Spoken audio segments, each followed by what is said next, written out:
All right, everyone keeps asking me, is buying in Charlotte still a smart idea in late 2025 going into 2026? Or have we missed that train and should we look to move somewhere else? Let me give you the real numbers. And I'm not talking about some Facebook cousin Instagram real estate expert version. Let's dive into it. Charlotte's economy is flexing pretty hard right now.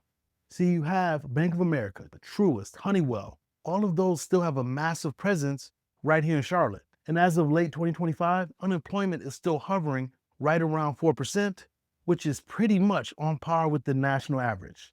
But get this, our average household income right here in Charlotte, it's over $119,000. And that's just not a little bit higher than the rest of the country.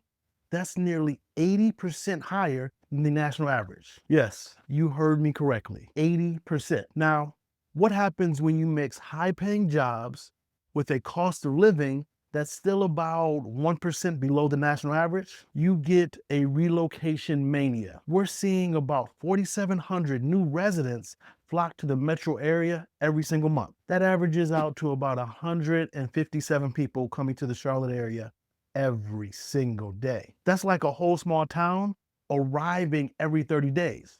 And trust me, they're not all crashing on their buddies' couches. They're buying homes. So if you're wondering whether Charlotte is cooling off, it's recalibrating, not crashing. Price growth has slowed to a more sustainable 2.5%, not the wild 20% annual surge that we saw back in 2022. And that's good news.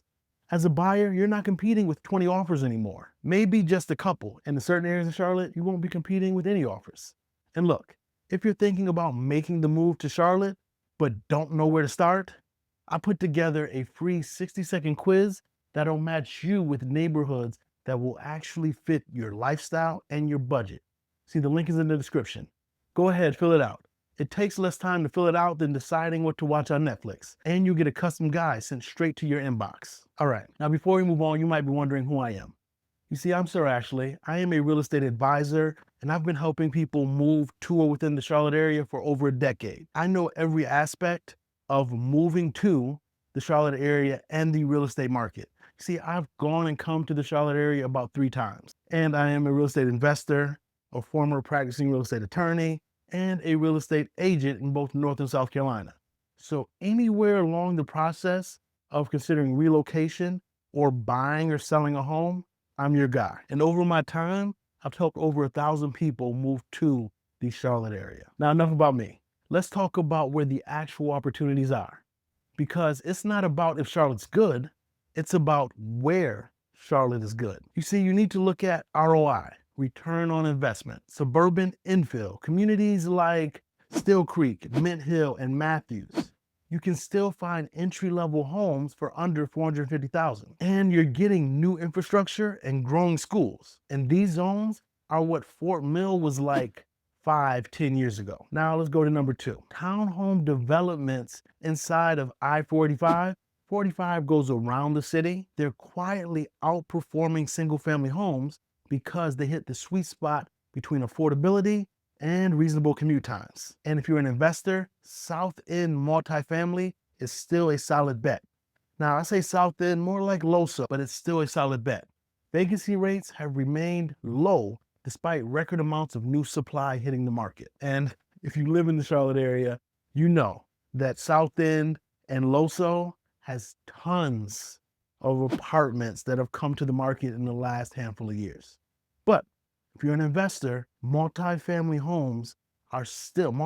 properties, shall I say, is still a good bet in that area. Now, if you want to see steady appreciation that doesn't give you an ulcer, these are your lanes. But you've got to buy where the jobs are heading. Follow the cranes, where there's building, there's infrastructure, there's permitting taking place. Don't follow the clickbait. You see, by the numbers, job growth is up 2.8% in the Charlotte metro area. That means every project from the latest Atrium Health expansion to the tech campuses fuels buyer confidence and keeps rent steady down the line. Now, if you want to be in the know and stay ahead of the trends, instead of reading about them 6 months too late, I will send you a monthly market intel newsletter that just gives real Charlotte stats. No hype, and it's free. And honestly, it's the same data I use before advising my own clients. The link to that is in the description if you want in. All right, let's look at some real MLS metrics. No theories here, just data. The median sale price across Charlotte right now is holding steady right around $430,000. You see, that's up a modest 2.5% from this time last year. And active inventory is up 24%. Translation, buyers have breathing room again. You can actually take a weekend to think about a house now. You don't have to rush in and panic and make an offer that you might feel suspect about. But here's the twist. Despite there being more listings, the average sale to list ratio is still hovering around 97%. So sellers are negotiating, but they're not panicking. And what's not in those numbers, but I'm seeing every day because I'm actually one of the owners of one of the largest brokerages here in the Charlotte area. I see the offers, I see the accepted offers. And what those numbers don't say is that sellers are also giving seller concessions. So while the purchase price or offer price may be 97% of the list price, it's not saying that right now in mid to late 2025, that sellers aren't giving $5, $10, $15,000, even $30,000 in seller concessions, depending on the price point. That's not what the numbers are going to say. So even with a 24% increase in listings, prices have held steady. That's almost unheard of in most major markets right now. Why? Because Charlotte's population pipeline has not slowed down. People are still flooding into the Charlotte metro area, and it's expanding infrastructure. So those of you thinking it might be a crash, the market is not running away from you. It's not crashing. It is catching its breath. And that's when smart buyers make their move. I'll be real with you. I've spent last year helping dozens of families relocate here from New York, from LA, from Oakland, from Boston, you name it. Even Michigan, a lot of people from Michigan are coming here as well. You name it. And almost all of them said the same thing. We can finally breathe here. One buyer told me, I was renting a 1-bedroom in Brooklyn for what I'm paying for my 4-bedroom mortgage right here in Matthews. And I told him, welcome to Charlotte Math. What I'm seeing on the ground is that people aren't just buying homes. They're buying a better quality of life right here in the Charlotte metro area. And as long as the city keeps the jobs coming and the inventory stays healthy, this market remains a no-brainer for anyone playing the long game. So yeah, Charlotte is still a smart buy in late 2025 and going into 2026. Actually, it's smarter now.